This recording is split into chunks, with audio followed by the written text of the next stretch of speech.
จางให้หรือแหล่ปล่อยมันเป็นกว่าละในว่าเจ้าหนังนั้นก็เนาะพี่น้องไตเขาใกล้ๆว่าเจ้าหนังนั้นก้าวไปพี่น้องไตเขาก็นะตั้งคนตั้งนำก็ว่าเจ้าหนังนั้นโอเคเมื่อในได้ก่อนลุงมินเตมาใครเนลองว่าในต่างวนในปรับในกันเนาะมันว่าไว้ว่าเขาเป็นช่างมาก็เยอะเขาตื่นเลิกเสียอันเขาตื่นมีตั้งเลิกว่ามันเชื่อว่าเนื้อจัดปานกูเนี่ยมันมีตั้งเลิกเนี่ยมันเจอเนี่ยเขาตื่นมีตั้งเลิกตาเสียก็อยากเขาเด็ดเลิกตั้งเลยนั่นก็เนาะส่วนด้วยเนาะปืนมาไปกินเขาเนี่ยป้อห้อมตอบฉังนะป้อห้อมตอบถิงฉังก็นี่ก็เป็นการเลิกอันเนาะเนี่ยว่า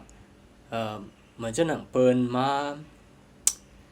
เลียนเขากว่าอันนี้เลยเห็นไหมเขาก็หู้หลีว่ามันเลียนนั่นแหละเขาก็ซุ่มเงินกว่าเดียวอ่ะเพราะฉะนั้นเนี่ยเขาได้เฮ็ดฉังเลยกว่าตั้งเลิกในมีสองอันหนึ่งเนี่ยเป็นอยู่เย็น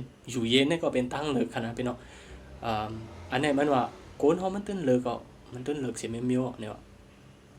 คือกับว่าโกนกำลังได้เลิกอยู่เย็นแบบนั้นนะเนาะเพราะเอาเนื้อตัวทบอันไรทบจึงเนี่ยเนาะ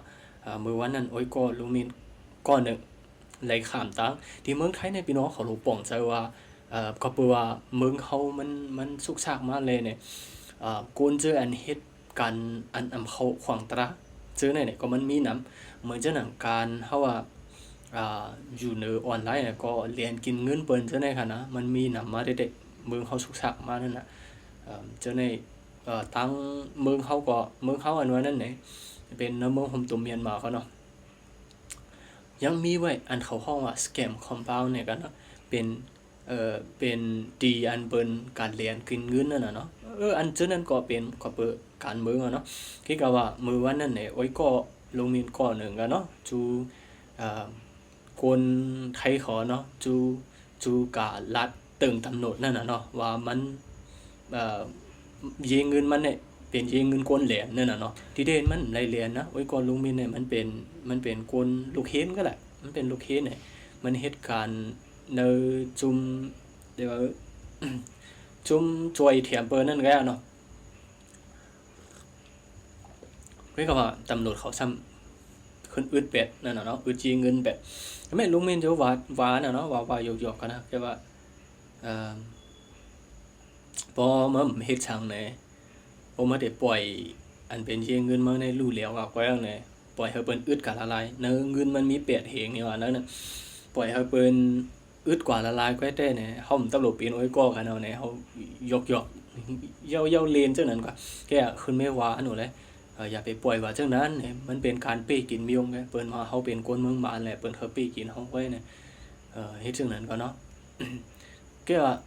เปียดหิงในเงินก็นำตาหนูเนาะฉันว่าเนี่ยแกไว้ว่าเฮาได้มันว่าเพราะว่าได้กะชูห้องตำรวจได้กะดังกรุงเทพปุ่นนั่นน่ะเนาะก็เพราะฉะนั้นแลเนี่ยมันจะว่าได้หมดเงินนำเนี่ยไม่รู้มันจังจะว่าสังที่มันเนี่ยไม่ได้เลิกอันแล้วน่ะเนาะได้ปล่อยเงินมาซุมไปท่าข้อความมันหลายอันได้ก็ว่ามันตื่นเป็นจังไหนอ่ะจังเฮ็ดหรือแลอันในลีเลียนะเป็นข้อความในลีลุงเมนก็เจอฉังมันอ่ะเนาะเป็นโอ้ยก็มันก็เลยเนี่ยพวกมาป่วยเจ้าไหนก็ป่วยกันเลยจังหิวอ่ะเนาะเด้อก็ไม่ทีนี้ลุงเมนเขาว่าได้ก่อนเนี่ยมันจังเลิกเลยกว่าขึ้นไม่แต่ว่าขึ้นไม่ตึงตำรวจกาหมดกาเซงจะได้กาซุ่มเขาย้ำจะได้ขึ้นเหมือเขาขึ้นก็สำไรเทียงกว่านะเด้อเขาต้องพิจารณาเนาะเฮียอะไรมาอึดเยียเงินเขาเฮียก็เงินเนิมมันก็คึดมันก็จังเซอร์นั่นน่ะผู้เป็นจังไหนเนี่ยมันว่ามันได้เฮ็ดเยเงินมาเนี่ยว่าต่างเยเงินเนี่ยก็เนาะเวลาอันรู้มินเขาว่าได้เปิ้นไปกินเขาก็ว่าจังซี่เขาได้เฮ็ดให้อยู่เย็นกว่าผ้านั่นน่ะเนาะอันนี้ก็เป็นพอเขามาเลิกด้วยโกนเขาเนี่ยมันตื่นเลิกมันตื่นมีตังเลิกตาเสียก็เขาได้เลิกอันแล้วนั่นน่ะเนาะบางซื่อได้เลิกอยู่เย็นบางซื่อได้เลิกเฮ็ดช่างแบดนั่นน่ะเนาะเหมือนจังหนังว่าบ่เป็นเขาเป็นโกนอันอยู่ลีเนี่ยเขาได้ออกเอ็นแห้งเขาได้กินให้มันเมียนตั้งไปอยู่ลีให้มันเป็นเอ็นเป็นแห้งเขาว่าตั้งกินจังนั้นกันเนาะเขาได้หากินจังนั้นนั้นก็ได้เอ็นแห้งก็ออกเนาะพึกซันเฮียก็เขากินฉันก็กินกว่าจังนั้นเนี่ยเขาเดินมีตังเลยก็สุดเลยเลิกอันแล้วฮู้กาอันเดไลลีฮู้กาเซนตังหลีเนี่ยมันเดฮู้กายาบัวเนาะ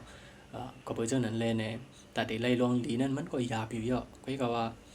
เขาติดเลือกอันเลยนั่นเนาะก็เพราะฉะนั้นเลยเนี่ยต่างวันเมื่อในเด็กก็โกนเขาเนี่ยเขาถึงมีทางเลือกตาเสียและเขาติดเลือกอันเลยอันว่านั่นเนี่ยติดเลือกอันยาพะอันง่ายฮะเพราะเลือกอันง่ายได้หัวมันเตไล่พรหลีก็เพราะเลือกอันยากนั่นซ้ำเนี่ยเขาหลุดด้วยว่าพรหลีอันเต็มมาในเป็นสังก็เพราะฉะนั้นเนี่ยโกนเขามันถึงมีทางเลือกตาเสียเขาติดเลือกอีฉังนั่นก้อยนั่นอยู่เย็นการอยู่เย็นก็เป็นการเลือกอันเนิ่งเนี่ยในเด็กเกาะมันว่าไว้จังหลังได้กันเนาะเกาะมาฟุ้งมาเขาเกิดขึ้นยากันแถวครับมาสงขา